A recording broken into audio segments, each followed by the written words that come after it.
नमस्कार विद्यार्थियों, मैं हूं जसजीत कौर और आपका मेरे YouTube चैनल पर स्वागत है। तो विद्यार्थियों, आज की ये जो वीडियो है ये आपकी पिछली दो वीडियो के संबंध में ही है। जिस कहानी को हम पिछली दो वीडियो में पढ़ रहे थे, उसी कहानी के आगे वाले अंश को हम आज की वीडियो में पढ़ेंगे और देखेंगे कि कहानी में ऐसी कौन सी घटनाएं होती हैं और कुछ नए पात्रों से भी परिचित होंगे। तो चलिए हम वीडियो की शुरुआत करते हैं।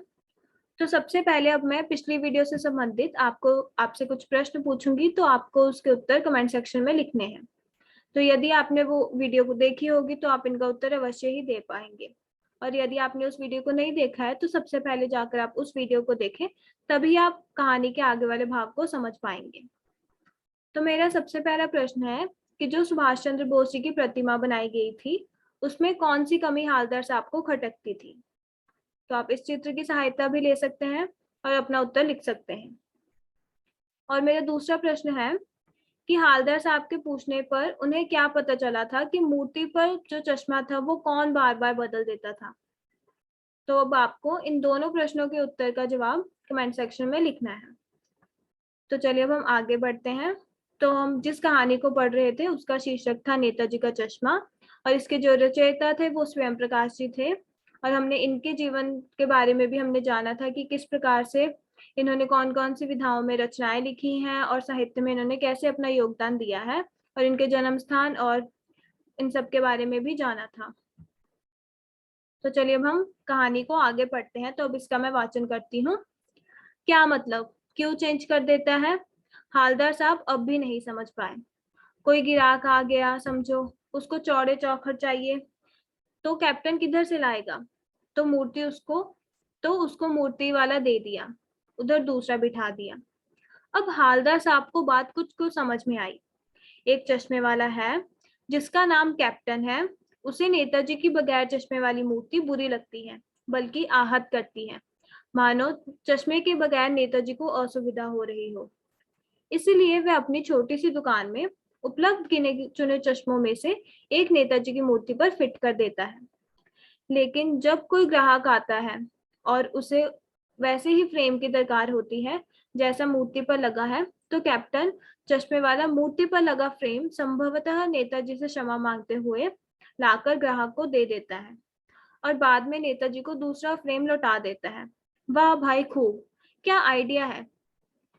तो अब यहाँ पर लेखक हमें बताते हैं कि अब हमने पिछले भाग में जाना था कि किस प्रकार से जो हालदार साहब है, अब वो कैप्टन चश्मे वाले को लेकर बहुत उनके मन में जिज्ञासा पैदा होती है कि वो आखिरकार क्यों मूर्ति पर चश्मा बदल देता था। तो वो मूर्ति वाले से जाकर पूछते हैं, और वो कैप्टन जो पान वाला था जहाँ पर वो पान खाते थे, अब वो उससे जाकर पूछते हैं कि जो कैप्टन की मूर्ति है उस पर जो चश्मा कौन बार बार बदलता था।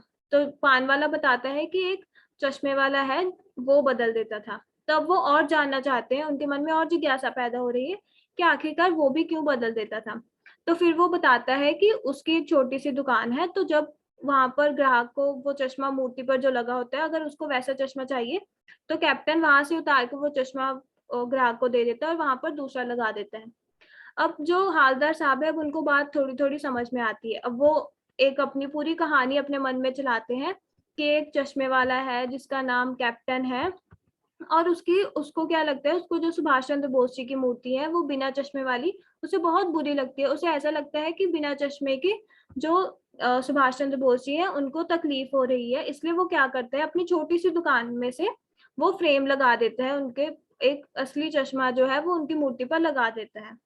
और फिर वो क्या करता है कि जब कोई ग्राहक अब उसी फ्रेम की वो मांग करता है कि मुझे वैसा ही फ्रेम चाहिए जैसा मूर्ति पर लगा है, तो वो वही वाला चश्मा उतार कर ग्राहक को दे देता है और वहां पर दूसरा चश्मा लगा देता है। तो इसी कारण हालदार साहब जब भी वहां कस्बे से गुजरते तो उन्हें एक नया चश्मा मूर्ति पर दिखाई दे रहा होता था। तो अब वो इस बात को जानने के बाद कि कैप्टन चश्मे वाला इस प्रकार से वो ग्राहक के मांग के अनुसार वो चश्मा बदल देता है, तो वो बहुत खुश होते हैं। वो कहते हैं कि ये आइडिया भी अच्छा है कि आप अपने दुकान की प्रमोशन भी कर दो और साथ साथ में आप मूर्ति पर चश्मा भी लगा दो। तो वो बहुत ज्यादा प्रसन्न होते हैं कैप्टन चश्मे वाले से। तो अब आपको यहाँ पर आपके समक्ष यहाँ पर एक प्रश्न है। तब आपको बताना है कि यदि आप हालदार साहब की जगह होते तो आपके मन में कैप्टन चश्मे वाले को बिना मिले उनका कैसा चित्र आपके मन में बनता। जैसे कि हम देखते हैं कि जो हालदार साहब है अभी तक वो कैप्टन चश्मे वाले को मिले नहीं है, जो मूर्ति पर चश्मा बार बार बदलता था। उन्होंने सिर्फ पान वाले से उनके बारे में जाना। तो यदि आप उनकी जगह होते तो आपके मन में उनके व्यक्तित्व को लेकर कौन कौन सी बातें आती, आपको उसके बारे में कमेंट सेक्शन में लिखना है। तो अब यहाँ पर एक और सवाल है, आपको इसमें से उपयुक्त विकल्प को चुनना है। प्रश्न क्या है कि नेताजी की बगैर चश्मे वाली मूर्ति किसे बुरी लगती थी? पान वाले को, चश्मे वाले को, कस्बे में रहने वाले लोगों को, या फिर हालदार साहब को? तो इन चारों विकल्पों में से जो सबसे उचित विकल्प है आपको उसको चुनना है और कमेंट सेक्शन में अपना उत्तर लिखना है। तो अब हम आगे बढ़ते हैं। तो मैं इसका वाचन करती हूँ। लेकिन भाई एक बात अभी भी समझ में नहीं आई। हालदार साहब ने पान वाले से फिर पूछा, नेताजी का ओरिजिनल चश्मा कहाँ गया? पान वाला दूसरा पान मुंह में ठूस चुका था। दोपहर का समय था, दुकान पर भीड़ भाड़ अधिक नहीं थी। वह फिर आंखों ही आंखों में हंसा, उसकी तोन थिरकी, कंधे की डंडी फेंक, पीछे मुड़कर उसने नीचे पीक थूकी और मुस्कुराता हुआ बोला, मास्टर बनाना भूल गया। पान वाले के लिए यह एक मजेदार बात थी, लेकिन हालदार साहब के लिए चकित और द्रवित करने वाली। यानी वे ठीक ही सोच रहे थे कि मूर्ति के नीचे लिखा मूर्तिकार मास्टर मोतीलाल वाकई कस्बे का अध्यापक था। बेचारे ने महीने भर में मूर्ति बनाकर पटक देने का वादा कर दिया होगा, बना भी ली होगी, लेकिन पत्थर में पारदर्शी चश्मा कैसा बनाया जाए, कांच वाला, यह तय नहीं कर पाया होगा। या कोशिश तो की होगी लेकिन असफल रहा होगा। अब यहाँ पर लेखक हमें बताते हैं कि किस प्रकार से अब उनके मन में जब वो ये बात जान लेते हैं कि कैप्टन चश्मे वाला इस कारण चश्मा बदल देता है, अब उनके मन में और भी जिज्ञासा बढ़ती रहती है। और हमें भी पता है कि जब हमारे मन में किसी विषय को लेकर जिज्ञासा बढ़ती है तो हम उसके संबंधित सारी जानकारी प्राप्त करना चाहते हैं। तो पान जो हालदार साहब है वो भी पान वाले से कैप्टन चश्मे वाले के बारे में सारी जानकारी लेना चाहते थे और वो उस मूर्ति पर लगे चश्मे के बारे में भी सब कुछ जानना चाहते थे। तो अब वो फिर से पान वाले से प्रश्न पूछते हैं कि जो नेताजी का ओरिजिनल चश्मा है, हमें जैसे कि पता है कि जो सुभाष चंद्र बोस जी की हमने जितनी भी तस्वीरें देखी हैं या फिर उन्हें देखा है, तो हमने देखा है कि उनके फोटो में उनके चेहरे पर एक चश्मा लगा हुआ है। तो उसी प्रकार से अब वो कहते हैं कि उनका ओरिजिनल चश्मा कहाँ गया। तो पान वाला अब उनके बारे में भी वो थोड़ा सा बताते हैं कि कैसे वो मोटा है, तो जब वो हिलता है तो उसके जो पेट है वो भी साथ में हिलता है। और वो बताते हैं कि वो पान थूक कर वो मुस्कुराते हुए बोलता है कि मास्टर बनाना भूल गया। अब वो एक प्रकार से उनका मजाक उड़ा रहा है, जो जिसने मूर्ति बनाई है उसका मजाक उड़ाता है। तो अब पान वाले के लिए बहुत ही मजेदार बात होती है कि आखिरकार जिसने मूर्ति बनाई वो जो सुभाष चंद्र बोस जी का वो चश्मा ही बनाना भूल गया। अब वो उसके लिए हंसी वाली बात होती है, लेकिन वही जब हालदार साहब इस बात को सुनते हैं तो वो बहुत ही ज्यादा हैरान, और उन्हें वो जो मास्टर है मूर्ति जिसने बनाई है उस पर उन्हें दया भी आती है कि आखिरकार वो कैसे एक जो मूर्ति का एक अवश्य और महत्वपूर्ण अंग है वो उसको बनाना कैसे भूल जाता है। तो वो बहुत ज्यादा हैरान रहते हैं, क्योंकि हम देखते हैं कि जब किसी व्यक्ति की मूर्ति या फिर प्रतिमा स्थापित की जाती है तो उनके जो चरित्र की या फिर उनके जो पहनावे की हर एक चीज को ध्यान में रखा जाता है। तो अब सुभाष चंद्र बोस जी के चश्मा एक बहुत ही महत्वपूर्ण उनका अंग था जो व्यक्तित्व का और पहचान का, तो वो ही बनाना वो भूल गया। तो वो बहुत ज्यादा इस बात को लेकर हैरान होते हैं और वो फिर सोचते हैं कि जो मूर्ति के नीचे लिखा हुआ है कि मूर्तिकार मास्टर मोतीलाल, वो वाकई में एक अध्यापक है। उन्होंने ऐसे मजाक में नहीं लिखा, वो सच में एक अध्यापक है और उसी से ही उन्होंने ये कस्बे वाले लोगों ने मूर्ति बनाई है। और वो फिर सोचते हैं कि शायद वो जो मूर्ति जिसने बनाई है अध्यापक ने, उससे वो मूर्ति पर चश्मा बना नहीं होगा, क्योंकि आखिरकार वो अध्यापक है, वो मूर्तिकार तो था नहीं कि जिससे कि हर चीज मूर्ति के अच्छे से बन जाए। इसलिए वो कहते हैं उसने कोशिश की होगी लेकिन उससे चश्मा बना नहीं होगा। तो वो इस ऐसी बातें सोचकर अपने मन को तसल्ली देते हैं कि मूर्ति पर क्यों नहीं चश्मा बना होगा। तो अब आगे हम बढ़ते हैं। तो यहाँ पर आपके लिए गतिविधि है। अब आपको क्या करना है कि आपको पर्यायवाची शब्द छांटने हैं, मतलब पर्यायवाची शब्दों का मिलान करना है। तो अब पर्यायवाची शब्द क्या होते हैं? तो पर्यायवाची शब्द होते हैं जो कि समान अर्थी वाले शब्द होते हैं। जैसे सूर्य को अब हम दिनकर भी कहते हैं और सूरज भी कहते हैं। तो इसी प्रकार से जो जिनका एक ही अर्थ होता है वो पर्यायवाची शब्द कहलाते हैं। तो अब आपको क्या करना है कि ये चारों जो शब्द हैं ये आपके गद्य में से ही लिए गए हैं। अब आपको यहाँ पर इनमें से खंड ख के बिंदुओं में से ढूंढना है कि चकित का प्राइवेट शब्द कौन कौन से होंगे और उसके साथ उसका मिलान करना है। तो आप इसका स्क्रीनशॉट ले सकते हैं और आपको अपने उत्तर कमेंट सेक्शन में लिखने हैं। तब आपके सामने यहाँ पर एक खाली स्थान भी है, तो आपको क्या करना है कि मास्टर बनाना भूल गया। पान वाले की यह बात हालदार साहब को डैश और डैश करने वाली लगी। तो यहाँ पर आपको उचित शब्दों का प्रयोग करके इन खाली स्थानों को भरना है और इस कथन को पूरा करना है। तब हम आगे बढ़ते हैं। तब मैं इसका वाचन करती हूँ आगे कहानी का। हालदार साहब को यह सब कुछ बड़ा विचित्र और कुतुब खबरा लग रहा था। इन्हीं ख्यालों में खोए खोए पान के पैसे चुकाकर चश्मे वाले की देशभक्ति के समक्ष नतमस्तक होते हुए वे जीप की तरफ चले। फिर रुके, पीछे मुड़े और पान वाले के पास जाकर पूछा, क्या कैप्टन चश्मे वाला नेताजी का साथी है या आजाद हिंद फौज का भूतपूर्व सिपाही? पान वाला नया पान खा रहा था। पान पकड़े अपने हाथ को मुंह से 1.5 इंच दूर रोककर उसने हालदार साहब को ध्यान से देखा।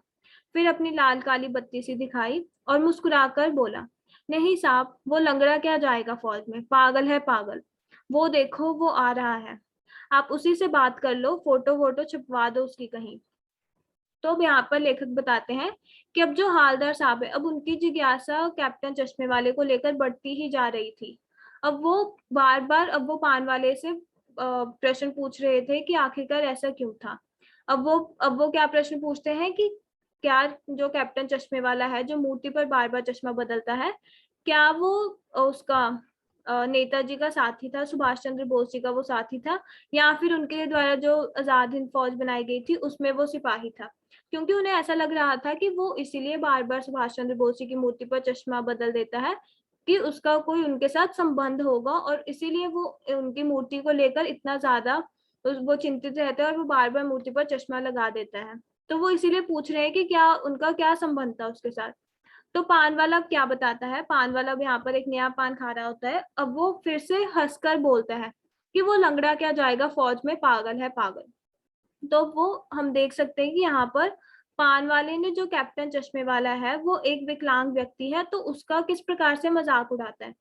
तो ये बहुत ही निंदापूर्ण बात है कि हमें ऐसे किसी भी व्यक्ति का हमें मजाक नहीं उड़ाना चाहिए, बल्कि उनके द्वारा जो कार्य किए जा रहे हैं, जो कैप्टन चश्मे वाला एक बहुत ही अच्छा कार्य कर रहा था, देशभक्ति की भावना उसके अंदर कूट कूट के भरी थी, हमें उसकी प्रशंसा करनी चाहिए, बल्कि उसका मजाक इस प्रकार से नहीं उड़ाना चाहिए। तो यहाँ पर लेकिन जो कैप्टन पान वाला होता है, वो कैप्टन चश्मे वाले का मजाक उड़ाता है।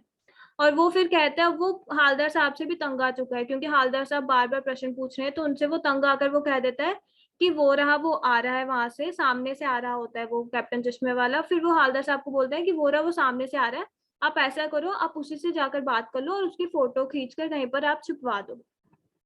तो अब हम देखेंगे आगे कहानी में कि अब क्या जो हालदार साहब है, अब वो कैप्टन चश्मे वाले को मिल पाते हैं या उनसे बातचीत कर पाते हैं। तो इस बारे में हम जानेंगे, ये हम अगली वीडियो में आगे कहानी को पढ़ेंगे और देखेंगे कि क्या होता है, क्या वो दोनों का मिलान हो पाता है और आगे वो कैप्टन चश्मे वाले के बारे में हमें और क्या जानकारी मिलती है। तो अब आपको यहाँ पर एक प्रश्न है, आपको उस पर विचार करना है कि वो लंगड़ा क्या जाएगा फौज में, पागल है पागल। कैप्टन के प्रति पान वाले की इस टिप्पणी पर अपनी प्रतिक्रिया बताएं। तो अब आपको क्या करना है कि ये जो कथन पान वाले के द्वारा बोला गया था, आपको इस पर आपको इस पर विचार करना है और आपको इस पर अपनी प्रतिक्रिया कमेंट सेक्शन में लिखकर बतानी है कि आप क्या सोचते हैं इस बारे में, कि उसके द्वारा ये किया गया कार्य सही था या गलत था और उसको क्यों ऐसा नहीं करना चाहिए था। तो यहाँ पर आपके समक्ष एक प्रश्न भी है। तो आपको क्या करना है कि कथन क्या है, पानवाला कैप्टन की देशभक्ति की भावना का आदर सम्मान करता था। यह कथन सही है या गलत, आपको इसका उत्तर भी कमेंट सेक्शन में देना है। और मैं इन सभी उत्तरों को आपके इसको देखूंगी कि आपने सही तरीके से इसका उत्तर दिया है या नहीं दिया है, जिससे कि मुझे पता चल सके कि आपको कहानी समझ में आ रही है या नहीं आ रही है। तो ये थी हमारी आज की वीडियो। तो हमने देखा कि किस प्रकार से जो हालदार साहब है वो पान वाले से कैसे बार बार प्रश्न पूछते हैं, और हमने कैप्टन चश्मे वाले के बारे में भी जाना। और अब हम अगली वीडियो में कहानी के आगे वाले हिस्से को पढ़ेंगे। तो यदि आप, और मैं आशा करती हूँ कि आपको ये वीडियो अच्छी लगी हो, तो यदि आपको वीडियो अच्छी लगी हो तो आप लाइक भी कर दें और सब्सक्राइब भी कर दें मेरे चैनल को। धन्यवाद।